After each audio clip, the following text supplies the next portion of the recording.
guys আজি মই বাইকৰে আহি থাকোতে মোৰ মনলৈ এটা প্ৰশ্ন আহিল যে আমাৰ এই বাইকখন কেনেকৈ চলি আছে সো লগালক মই গুগল কৰিলো আৰু জানি ললো যে বাইক এখন কেনেকৈ চলে আৰু জনাৰ পিছত বিশ্বাস কৰক মানে ইমান ইন্টাৰেষ্টিং সো ভাবিলো মই বলক ইয়াৰ ওপৰত এটা ভিডিঅ' বনোৱা যাওক তো চাওক প্ৰথমতে আমি বাইক এখন চলাবলৈ কৰো কি ফাৰ্স্ট আমি ফিউল ভৰাই লওঁ নেক্সট আমি চাবিটো অন কৰি দিওঁ আৰু তাৰ পিছত কিক বা সেলফৰ সহায়ত আমি বাইকখন এনেকে স্টাৰ্ট কৰো আৰু তাৰ পিছত আমি ক্লাচ ধৰি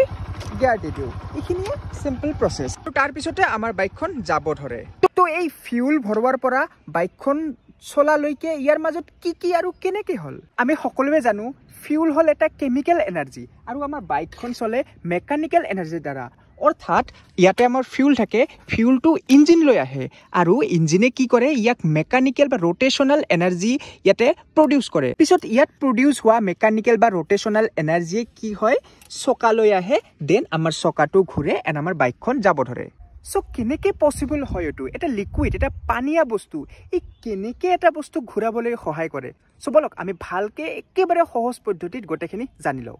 সো এই বাইক এখনক চলিবৰ কাৰণে আমাৰ এই চকাটো ঘুৰিব লাগিব ইখিনিলৈকে একেবাৰে সিম্পল কথা আমাৰ চকাটো ঘুৰিব লাগে আৰু ই কেনেকে ঘুৰে এই ইঞ্জিনটোৰ দ্বাৰা ইয়াৰ পৰা এই চেইন লগোৱা থাকে ইঞ্জিনটোও ঘুৰে চেইনটোও ঘুৰে তো এতিয়া আমাৰ জানিব লাগে ইঞ্জিনটো ঘুৰে কেনেকে তো এই ইঞ্জিনটো কেনেকে ঘুৰে আহক আমি জানি লও প্ৰথমতে মই আপোনালোকক এই ইঞ্জিনটোৰ কিছুমান পাৰ্টস দেখুৱাই আছো ইয়াৰ ভিতৰত কি থাকে জানেনে এনেকুৱা এটা সিলিন্ডাৰ থাকে এন্ড ইয়াৰ ভিতৰত থাকে এটা ক্ৰেং আৰু ইয়াৰ সিলিন্ডাৰটোৱে এই ক্ৰেংটো ঘুৰায় আৰু এই ক্ৰেংটোৱে এই চকাটো ঘুৰাবলৈ সহায় কৰে এই চেইনডালৰ দ্বাৰা তো এটা সিলিন্ডাৰে এই ক্ৰেংটো কেনেকে ঘুৰায় প্ৰথমতে এইটো চাওক ভালকে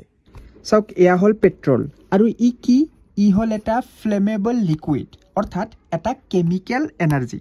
ইঞ্জিন এটাৰ মেইন কাম হল এই কেমিক্যাল এনাৰ্জিটোক মেকানিক্যাল এনাৰ্জিলৈ কনভাৰ্ট কৰা কেমিক্যাল এনাৰ্জি মানে হল যে আমাৰ এই লিকুইডটো যে আছে পেট্ৰল এই তাৰে যেটো কেপাসিটি আৰু এন্ড মেকানিক্যাল এনাৰ্জিটো হল যেটো আমাৰ ৰোটেশনাল যেটো এনাৰ্জি আছে চকাটো যে ঘুৰাব ইঞ্জিনটো যে ঘুৰাব সেই এনাৰ্জিটো হল আমাৰ মেকানিক্যাল এনাৰ্জি কেনেকে এই সিম্পল লিকুইডটোৱে এই ৰোটেশনাল এনাৰ্জিটো প্ৰডিউস কৰে আহক আমি জানি লও চাওক এইটো হল বাইকৰ এটা ইঞ্জিন ইয়াৰ ভিতৰত কি থাকে ভিতৰ ভাগটো দেখিবলৈ কেনেকুৱা হয় জানেনে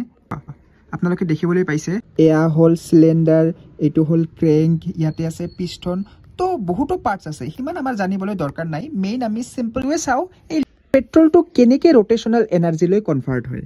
চাওক যেতিয়া আমি বাইকখন কিকৰ বা সেলফৰ সহায়ত স্টাৰ্ট কৰিবলৈ ট্ৰাই কৰো তেতিয়া ইঞ্জিনৰ এই যেটো পিস্টন আছে এইটো তললৈ নামি আহে এ চাওক এটো তললৈ নামি গৈছে আৰু যেতিয়া তললৈ নামি যায় ইয়াতে বটা ভিতৰত সোমাই যায় কিক মাৰাৰ ফলতে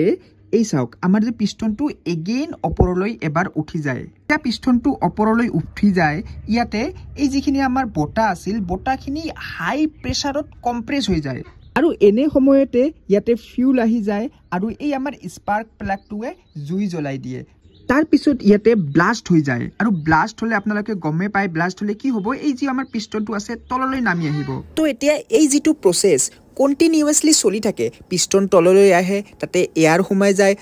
এগেইন পিস্টন ওপৰলৈ যায় এয়াৰটো কম্প্ৰেস হৈ যায় ফিউল আহে তাৰ পিছত স্পাৰ্ক প্লাগে স্পাৰ্ক কৰে আৰু ব্লাষ্ট হৈ যায় এনেকৈ বাৰে বাৰে ইঞ্জিনটোত ব্লাষ্ট হৈ থাকে আৰু এটো এনেকৈ ঘূৰি থাকে আৰু তলত ক্ৰেংকশ্যাফ্টটো ঘূৰে লগতে